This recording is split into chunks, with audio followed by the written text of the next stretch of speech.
Hi, hello. Welcome to another episode of Isaiah's Newsstand. It's your host, Isaiah Edwards. The date is July the 24th, 2024. Hopefully this episode finds you well, in good spirits and high hopes. As for me, I'm doing pretty good. Wednesday was solid. I will say it did feel busy today, at least for me. But overall, not too bad. I wasn't sweating too hard or anything like that. Let's see. Food corner last night. I had some pasta bolognese, with a salad and a bolillo roll and a bagel. So yeah, the usual. It's pretty good. Let's see here. Is there really anything else I wanted to report on the personal news tip? No, not really. Like I said, it was a pretty ho-hum day. Nothing crazy happened. So yeah, let's go ahead and do the startup and we'll go ahead and get into some news.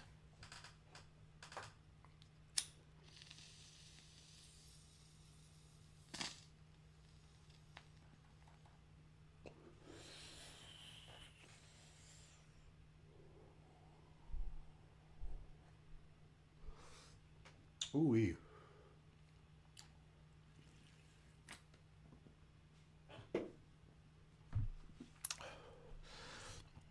All right. Our first article comes from Newsweek, which I gotta say, I don't know. It's not my favorite media outlet to use, but you get what you got. You use what you get. So whatever. I don't know.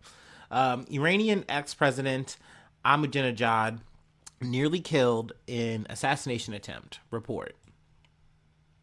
Former Iranian President Mahmoud Ahmadinejad narrowly escaped an assassination attempt after his vehicle was sabotaged, according to a report in Iranian media Wednesday. The plot was said to involve tampering with Ahmadinejad's car, which his security team discovered just in time to prevent a potentially fatal outcome. On the evening of Monday, July 15th, while traveling to Zinjan for the Muharram religious mourning ceremony, the ex-president's chief security officer noticed that the air conditioner in his primary vehicle, a Toyota Land Cruiser, was malfunctioning. The London-based Iran International TV network reported. He then advised the former president to switch to another car. While in transit, the SUV spun out of control, collided with another vehicle in the convoy, and eventually stopped after hitting another car. The incident was reported to authorities 5 days later. Ahmadinejad's chief security officer discovered the ongoing AC issue and requested that Ahmadinejad use a different vehicle per the report. The Land Cruiser was instead used to transport Ahmadinejad's associates and bodyguards when it spun out. So a little bit of a plot twist there. 2 days before the trip, his security team reportedly sent the Land Cruiser for repairs due to the broken AC. However, upon return, the car was seized by special security agents and taken to an undisclosed location instead of the usual repair shop, according to the report. Sources told Iran International the vehicle was sabotaged before being returned to Ahmadinejad's security team with the false assurance that the AC had been fixed. But they did not specify who the special security agents were, so we don't really have those details yet. So yeah, I mean, hey, I guess this was a month for assassination attempts, both foiled. Obviously, the other one I'm referencing was Donald Trump, the artful dodger himself. But yeah, I mean, at least the security team definitely was on it in this situation. Though we've talked about that before. Once again, with Trump's assassination, in Kettle's resignation. Also, a little bit of side news as I kind of do a little bit of a segueing here. I believe that they had FBI, an FBI director or something like that. Do a little bit more of a report on crooks and more of what happened on the day, that Sunday. But yeah, like I said, I don't know. Assassination is just in the air, but motherfuckers is missing their targets. What can you say? Let's go ahead and we can go ahead and move on though. Let's hit the next beat. From Iran to the U.S., but we're talking about Israel. Love that. Associated Press.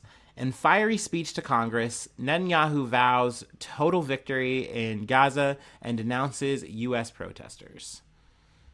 Let's go ahead and dig in here. Prime Minister Benjamin Netanyahu pledged in a scathing speech to Congress on Wednesday to achieve total victory against Hamas and announced American opponents of the war in Gaza as idiots, taking a combative stance and a visit the Biden administration hopes can yield progress in negotiations to end the fighting. I don't see how the Biden administration hopes to do that, because for Netanyahu, this essentially is just a week vacation that he just gets to come and hang out in America, kick his fucking feet back, talk his fucking shit, and then hope that he gets points. But he's not doing anything in terms of like furthering a ceasefire negotiation. No, like it's pretty clear and obvious, or at least per this speech. Netanyahu used the high-profile address to a joint meeting of Congress to emphasize long-standing and close ties between the United States and Israel. But the speech put in sharp relief the divisions in American society stirred by the war, with dozens of Democratic lawmakers boycotting the address and thousands of protesters outside the Capitol condemning the war and the humanitarian crisis created by it. Some of the protests near the Capitol turned chaotic, including within a few hundred yards of the tightly guarded Capitol grounds. Protesters outside nearby Union Station lowered American flags and raised Palestinian ones. Officers on streets surrounding the Capitol brawled with demonstrators, swinging batons and spraying tear gas. Speaking for nearly an hour to frequent applause from U.S. lawmakers, as well as stony silence from many leading Democrats.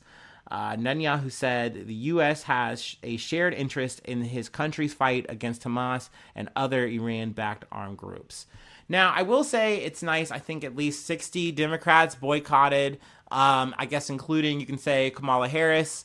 Usually as the VP, she's supposed to sit in for the Senate, but like her and then a person under her both didn't show up. Harris cited a long-standing scheduling conflict as why she couldn't. Also, it's noted that Senator J.D. Vance did also not show up. He had other things to do in terms of the campaign.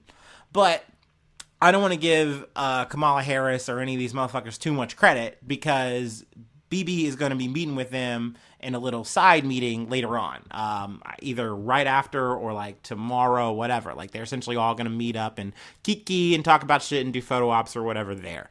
So it's not like she's actually washing her hands of this and doing any kind of protesting. No, like she's still in lockstep with Israel. And you can say even the motherfucking Democrats that weren't clapping along and being like, oh yeah, we love to see you, BB. We're happy to see you. Oh yeah, fuck Hamas. They still say yes to all of the fucking arms and all of the fucking support that goes to Israel, that goes to the IDF to do the genocide that they're doing. So yeah, I mean, really the only person I was really hearing was Rashida Tlaib. She actually did, what little protest that I feel like that she could do. And I definitely respect that. What is it? Yeah, I'll go actually just read it. Representative Rashida Tlaib, the only Palestinian American serving Congress, went a step further, holding a sign that said war criminal on one side and guilty of genocide on the other. Tlaib is one of Netanyahu's most strident critics in the Congress and was censured for her comments last year against the Israel-Hamas war, which has killed more than 39,000 in Gaza. And really that number, I feel like I have said this before, but it's definitely a low ball. We've definitely crossed the threshold of 40,000, and now like the news is just kind of even lagging behind on that because, they're like, hey, we're leaning on the numbers that we know, but obviously these numbers are as lowballed as can be, unless you're Israel and you're lowballing them even harder. Hold on, I'm sorry. I feel like I'm losing my place here. I get worked up about this shit.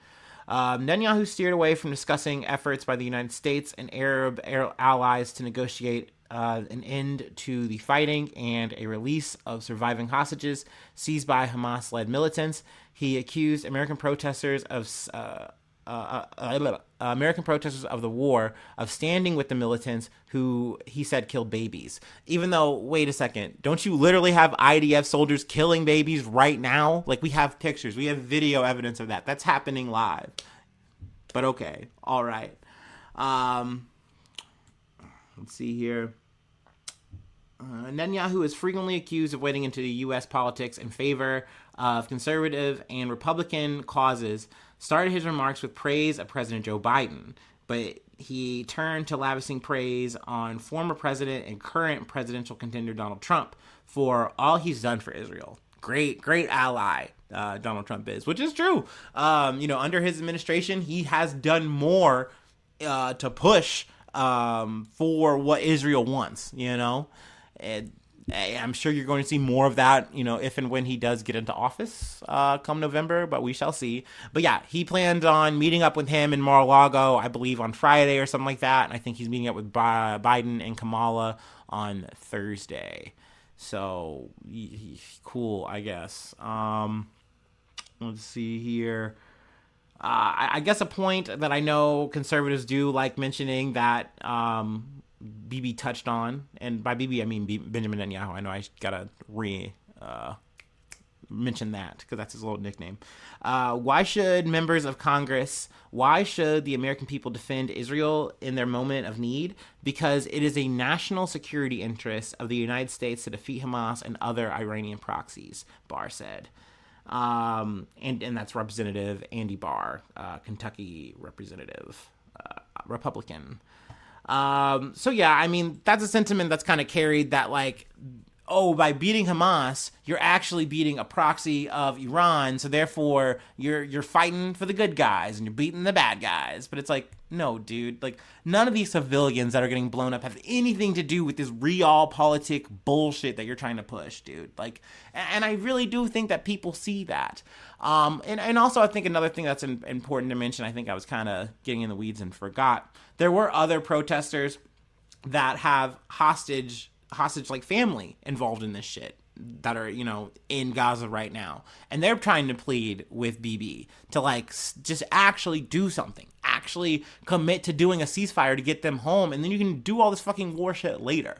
I get that is only as noble as saying, hey, I want to get my people out of this situation and do whatever. But still, BB's not even listening to that. At the end of the day, for him, it is that total victory, which is essentially blowing up as many people as you can while you can. That's the only thing that, once again, every time I look at it, it's what is the takeaway? What are they getting out of this? It's just that. They just get to blow up more people. Because at the end of the day, they know they aren't stopping Hamas. That is why you have to now keep backtracking and going back to these areas that you've already, quote-unquote, secured and now re-secure them, aka blow up more people.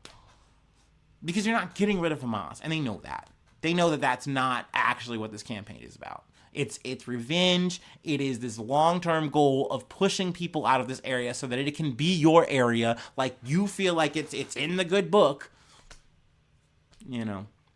So yeah, it's more of that. I know. I get in the weeds when it comes to this subject, but we got to keep talking about it because it's not stopping, and it's the least I can do. I do appreciate the people who went out in droves, and I remember even seeing a social media effort be hey, come to DC, voice the shit, So I do respect the people out there making that kind of effort. Let's see here. Let's go ahead and hit the next beat from The Independent. U.S. Army worker who stole nearly $109 million to buy mansions and luxury cars is sentenced. A Texas woman who pleaded guilty to charges of stealing nearly $109 million from a youth development program for children of military families and using it to fund an extravagant lifestyle that included multiple mansions, a fleet of luxury cars, and designer accessories was sentenced Tuesday to 15 years in federal prison. Janet Yamanaka Mello, 57, was sentenced by U.S. District Judge Xavier Rodriguez after pleading guilty in March to 5 counts of mail fraud and 5 counts of filing a false tax return.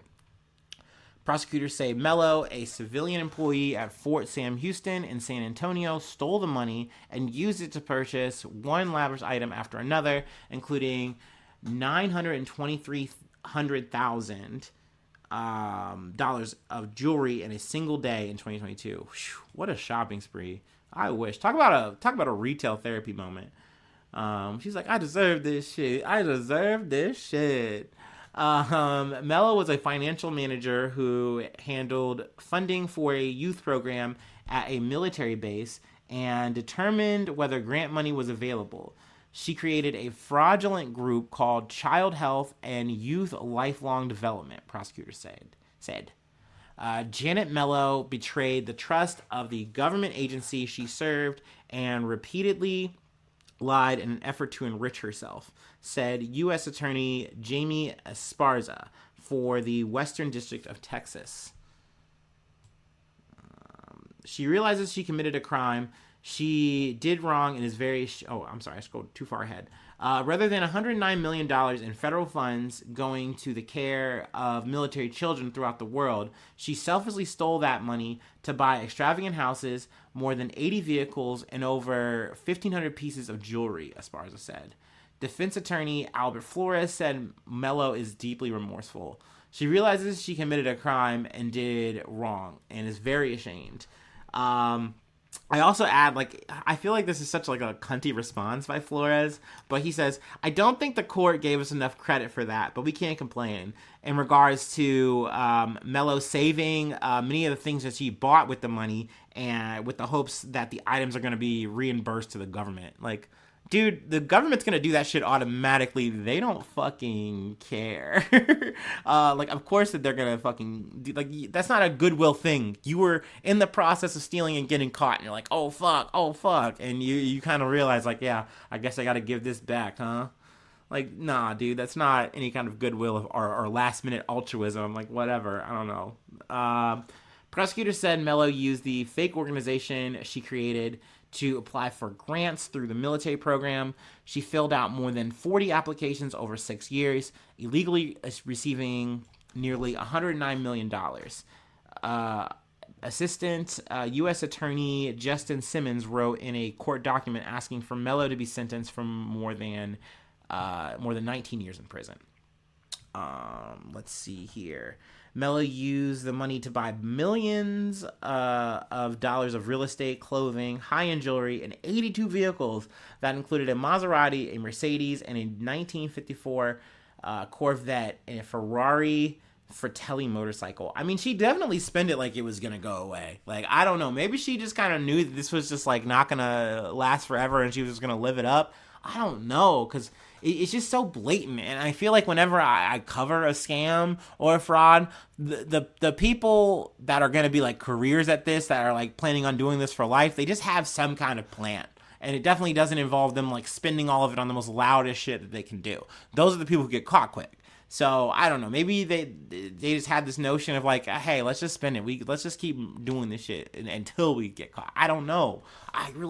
It boggles my mind what the logic was behind this. And I also want to add, I know when we were talking, with Be Sure in the episode prior, I was kind of giving him some dap, yes, it's a scam, it's bad, but you're scamming from landlords, you're scamming from the government. I really don't give a fuck.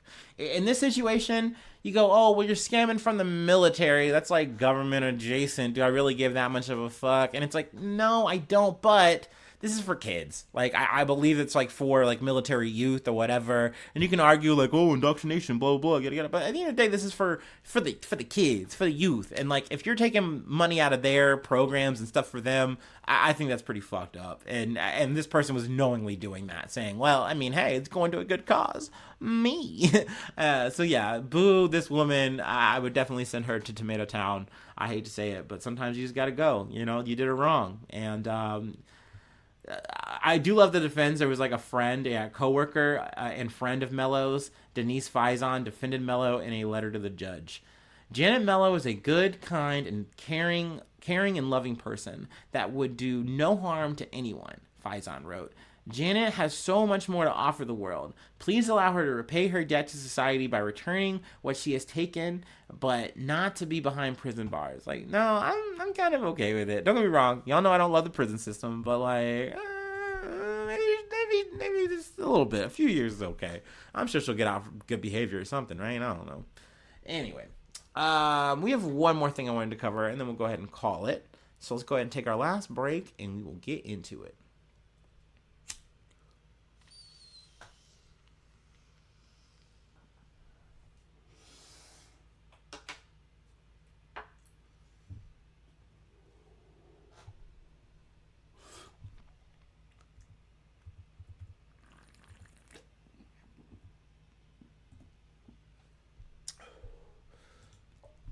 Ooh. From the BBC News. Sharks off Brazil coast test positive for cocaine. Sharks off the coast of Brazil have tested positive for cocaine, scientists say. Marine biologists tested 13 Brazilian sharp-nosed sharks taken from the shores near Rio de Janeiro and found they tested for high levels of cocaine in their muscles and livers. The concentrations were as much as 100 times higher than previously reported for other aquatic creatures. The research, carried out by the Oswaldo Cruz Foundation, is the first to find the presence of cocaine in sharks.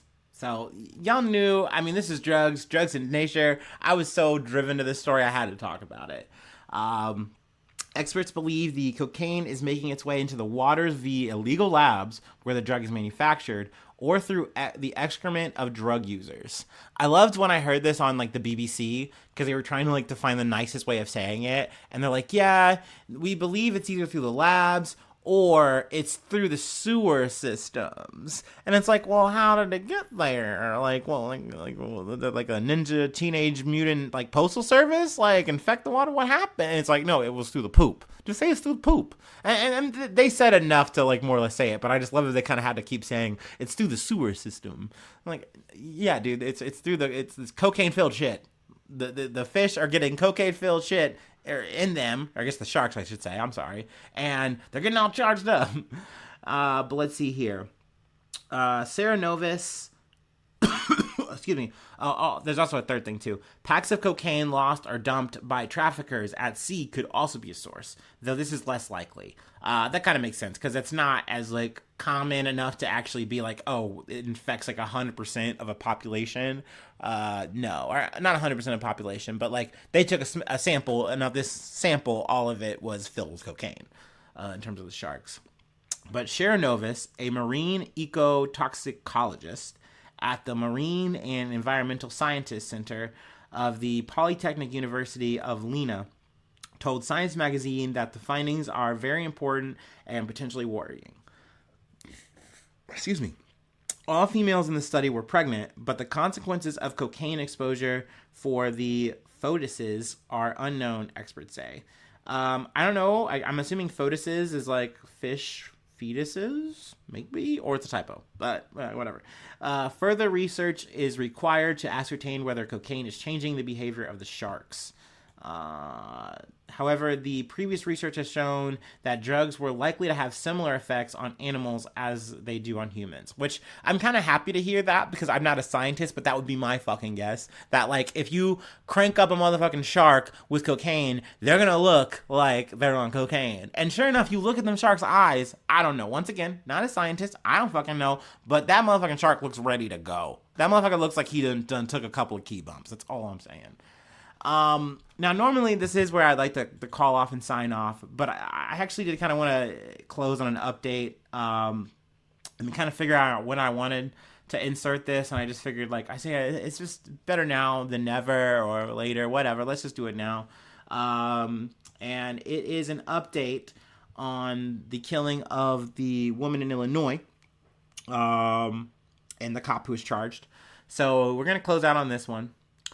From CNN, what we know about the deputy charged with the killing Sonia Massey in her home after she called 911 for help.